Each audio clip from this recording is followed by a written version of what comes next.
Saia da Igreja Católica agora. E se você não fizer isso imediatamente, você pode sofrer pelo resto da sua vida. Essa mensagem pode soar meio que familiar para você, porque talvez ela esteja martelando aí constantemente na sua cabeça. E muito de vocês já tem uma vida aí de caminhada e sabe como é difícil fazer a vontade de Deus. Porém, muitos ainda continuam a cair na tentação do desânimo e vivem uma espiritualidade inconstante. Imagina só quantas vezes você já deve ter se perguntado do porquê sua vida não vai para frente, nada de bom acontece, minha vida financeira nunca melhora, meu filho só me dá dor de cabeça, rezo tanto pela conversão do meu marido e a graça nunca vem. E por fim diz, minha vontade é de jogar tudo pro alto. Eu já passei por isso e sei como é difícil tentar sorrir aí em meio às tempestades da vida, mas graças a Deus, depois que eu entendi o significado desse vídeo que eu vou te mostrar agora, eu comecei a ver a vida de uma forma completamente diferente. Então compartilhe esse vídeo com mais pessoas, porque essa pregação pode mudar a vida de alguém antes que ela abandone aí toda a sua vida de fé. Acompanhe comigo. Deixa eu dizer uma coisa aos senhores, sobretudo aos que se entusiasmam muito com as coisas da religião e depois acabam se decepcionando. Porque no serviço de Deus, no apostolado, guardem bem o que o padre vai falar. Muitas vezes o que Deus vai querer de nós é só isso, o que quis de José e de Maria. 3 dias de aflição. Só. O serviço que os patriarcas prestaram a Deus no episódio de hoje foi esse aqui. 3 dias de angústia e aflição, desconhecendo por completo o paradeiro do menino Jesus, sem que houvesse qualquer forma de consolo e de intervenção do céu. Não apareceu nenhum anjo para dizer: olha, fiquem calmos, o menino está bem. Não. E agora que nós também na igreja lançamos mãos desses recursos da alta tecnologia, nós agora também temos canais de satélite, temos televisões transmitindo, eu não sei quantas rádios estão a serviço da Igreja Católica, eu não sei a quantidade de rádios transmitindo as vozes de padres e de pregadores da igreja, não sei, muitos, no país inteiro, no mundo inteiro. Dispomos de grandes editoras, de grandes recursos humanos e materiais. E, no entanto, senhores e senhoras, preparem-se. Muitas vezes, de todas as coisas que podemos oferecer a Deus, vai interessar-lhe tão somente isso. Essa disposição de sacrifício e de mortificação. Nós estamos aqui diante das melhores pessoas que já pisaram nesse planeta. Celebramos a memória dos melhores indivíduos, das melhores pessoas que já pisaram esta terra. Jesus, Maria e José. Jesus, Maria e José. Deles, Deus podia contar com eles do ponto de vista da perfeição material das obras, de obras que poderiam ser feitas. Deus podia contar com o que havia de melhor.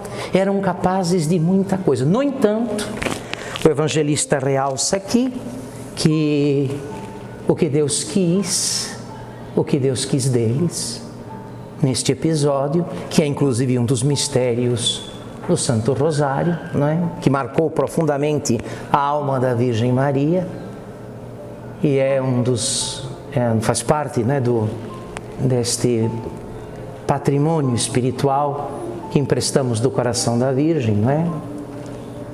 E Deus quis só isso. 3 dias de aflição, coisa que certamente vai pedir de mim, do Senhor e da Senhora.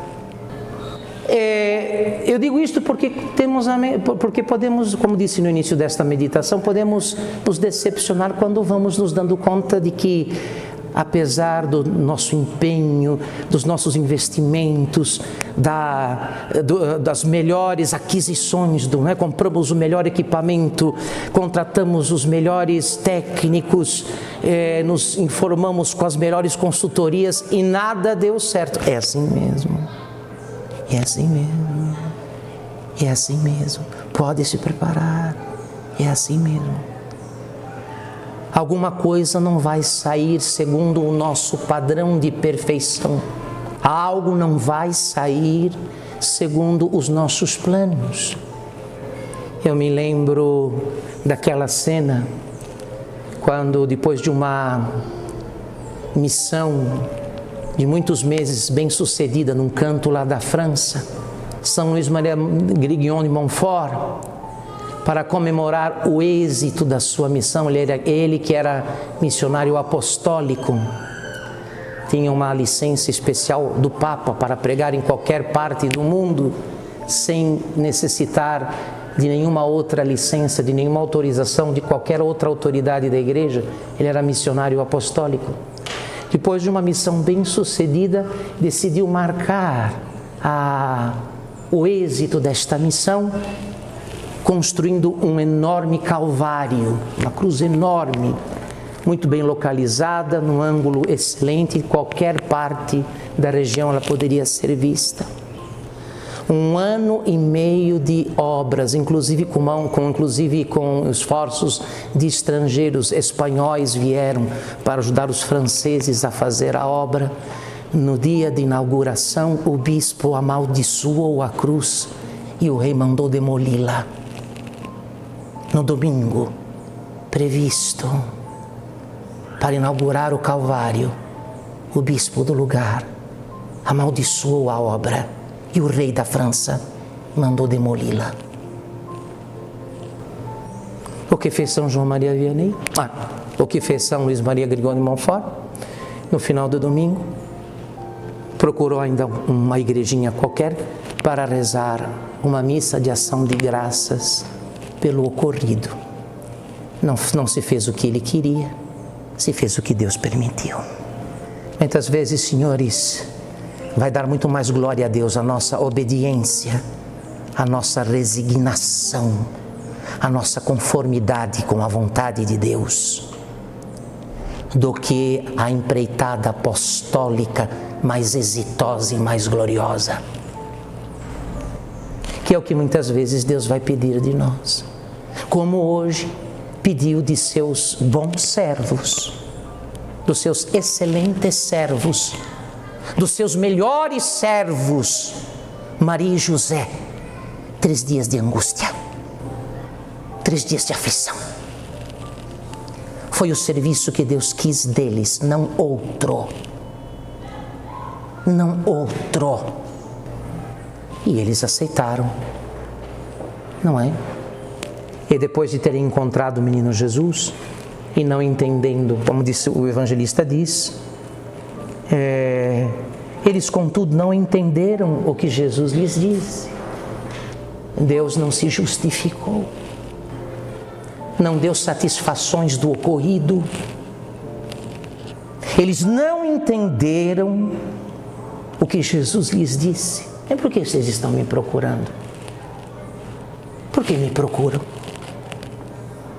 Não sabem que eu devo me ocupar das coisas do meu Pai? Eles, contudo, não entenderam o que Jesus lhes disse. Então voltou com eles e foi para Nazaré e vivia sujeito a eles. Sua mãe, porém, conservava todas estas coisas no seu coração. E Jesus crescia em sabedoria, em idade e em graça, diante de Deus e diante dos homens. Eu gostaria de, porque também estamos ainda cheios destas, deste ativismo pastoralista do modernismo. Olha, no trato com Deus, os senhores sabem, isso eu não preciso nem dizer. Muito mais importante do que as coisas que fazemos para Deus, são aquelas coisas que Deus faz para nós. Muito mais importante. Muito mais importante do que qualquer coisa que possamos fazer por Deus, são as coisas que Ele faz por nós e para nós. E o segredo e a eficácia de todo e qualquer serviço, senhores e senhoras, não vem de nenhuma habilidade humana, de nenhuma esperteza, de nenhuma estratégia, de nenhuma experiência, de nenhuma técnica. Toda a eficácia de qualquer obra divina vem exatamente dessa disposição da alma de se submeter ao sacrifício, à renúncia, de se abnegar, de se mortificar. José e Maria vão se mostrando um homem e uma mulher aprovados por Deus exatamente por isso. Não tanto por aquilo que fazem por Deus e para Deus, mas por aquilo que permitem Deus fazer. Que nem sempre são coisas conforme o agrado e o gosto dos sentidos, não é nem sempre. Uma coisa como essa é uma experiência horrível, uma experiência ruim. O tempo está computado e contabilizado aqui 3 dias. Depois de 3 dias, a respeito dos quais a Virgem diz a Jesus: por que procedeste assim conosco?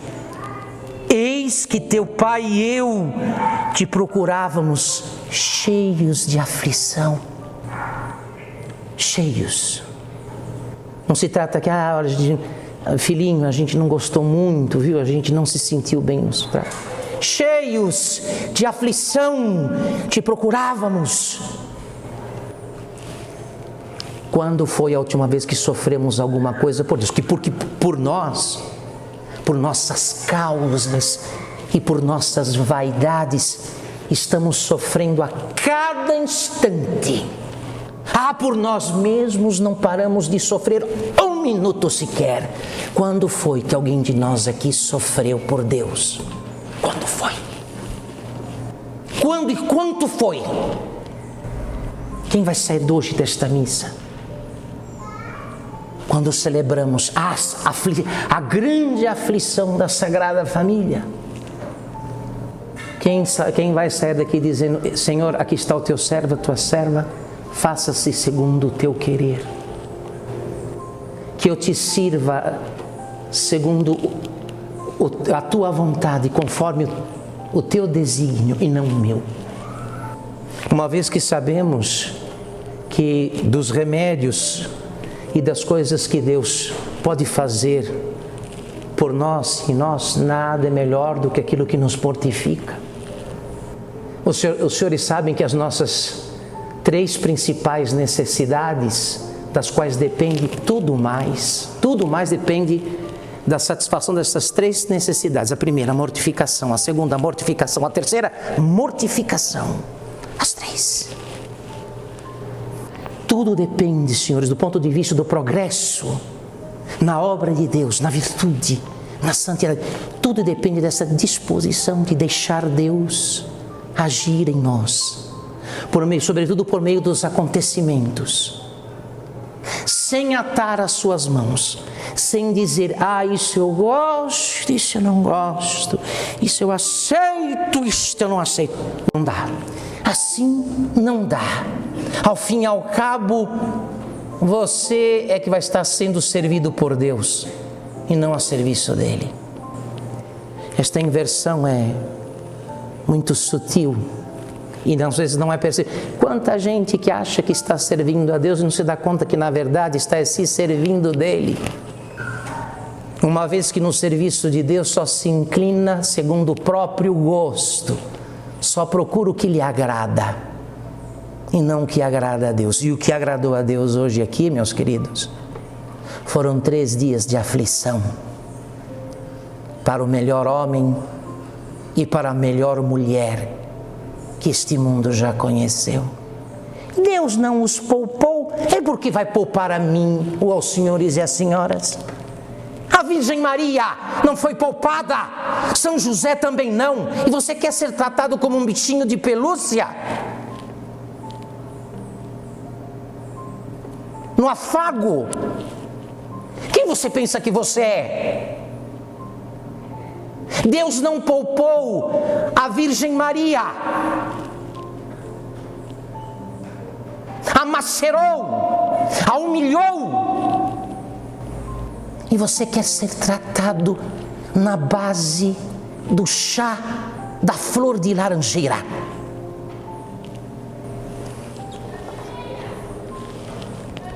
Então supliquemos a misericórdia de Deus, senhores. Nos falta têmpera, né? E a têmpera é aquela coisa quando certos aços, certos metais de carbono, quando você monta uma peça, uma ferramenta qualquer, depois são colocados na forja. Quando eu fui estudante do Senai, eu lembro que eu fiz uma vez um martelo.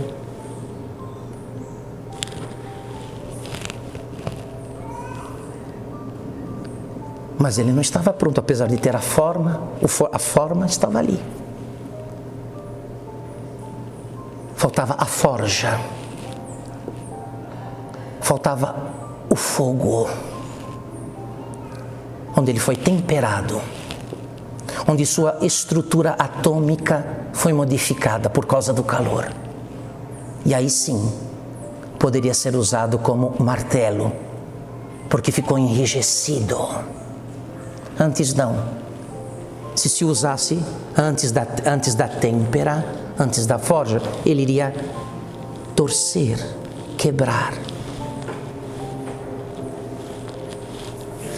É uma comparação meio grosseira, mas dá para ajudar, dá para entender por que Deus expõe seus melhores servos, as almas mais eleitas, mais escolhidas, a certas forjas, porque são muito boas, mas podem ser melhores ainda.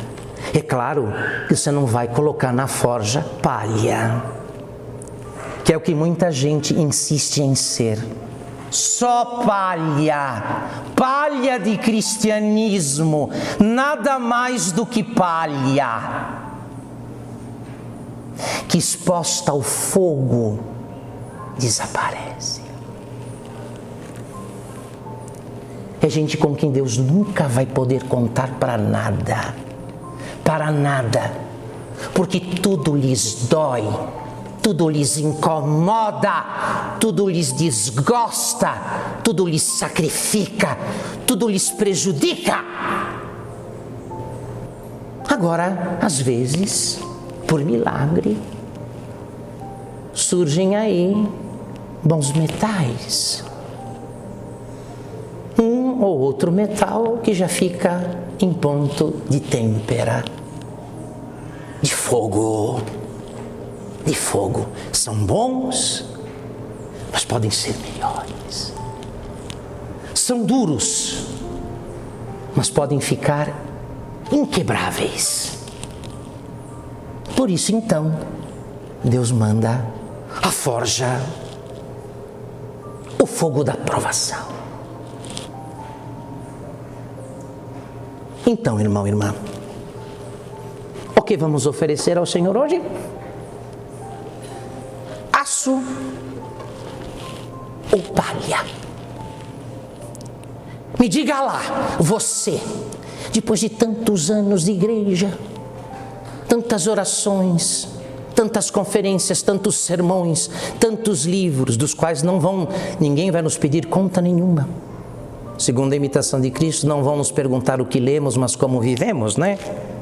Você, que talvez até já tenha se tornado aí discípulo de algum guru da moda, desses que infestam a internet. Ah, ele é discípulo de guru, tá bom. E aí?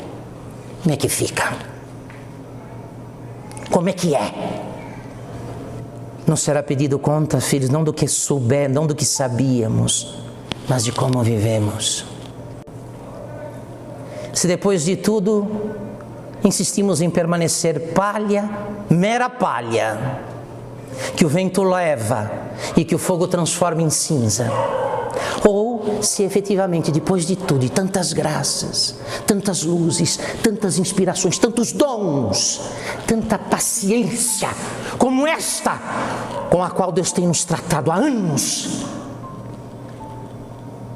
se Ele já pode nos levar para a forja, se já estamos em ponto de forja para aquela rigidez que será necessária para enfrentar os tempos que chegaram e que ainda estão por vir. E aí, meus irmãos, depois de ver toda essa pregação do padre Renato Leite, me responda aqui nos comentários, você acha que o católico ele tem que viver uma vida sem sofrimento? Você concorda que os católicos estão vivendo uma fé verdadeira, de acordo com o evangelho? Eu quero muito saber da sua opinião, minha gente. Então comente aqui embaixo, porque a sua resposta pode responder aí a dúvida de outras pessoas. Deus abençoe você que assistiu a esse vídeo até o final. Não esqueça aí de dar o seu like, compartilhar esse vídeo e se inscrever no canal ativando aí o sininho das notificações. Eu vou ficando por aqui, até o próximo vídeo e que viva Cristo Rei!